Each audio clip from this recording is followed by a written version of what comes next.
Aptitude అంటే అభిరుచి. ఈ అభిరుచి అంటే ఏదైనా ఒక సబ్జెక్టు లేదా పనిని త్వరగా నేర్చుకొని ఆ పనిని బాగా చేయగలిగితే దాన్ని అభిరుచిగా మనం అర్థం చేసుకోవాలి. ఉదాహరణకి ఒక వ్యక్తికి డ్యాన్స్ అంటే అభిరుచి ఉన్నప్పుడు ఆ డ్యాన్స్ని త్వరగా నేర్చుకొని బాగా డ్యాన్స్ చేయగలిగే సామర్థ్యం అతనిలో ఉంటుంది. అది సహసిద్ధంగా పుట్టుకతోటే తనలో ఉన్నటువంటి ప్రత్యేకమైనటువంటి సహసిద్ధమైనటువంటి సామర్థ్యం అది.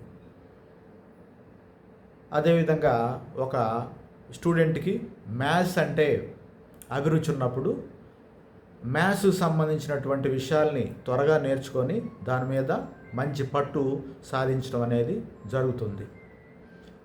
ఇలా వివిధ సబ్జెక్టులు లేదా పనులు అనేవి ఆ యొక్క పనులు లేదా సబ్జెక్టుల్లో స్టూడెంట్కి కానీ వ్యక్తికి కానీ అభిరుచి ఉన్నప్పుడు ఆ సబ్జెక్ట్ నేర్చుకోవటం కానీ లేదా పనులు త్వరగా నేర్చుకొని బాగా చేయగలగటం అనేటటువంటి సామర్థ్యం ఉంటుంది.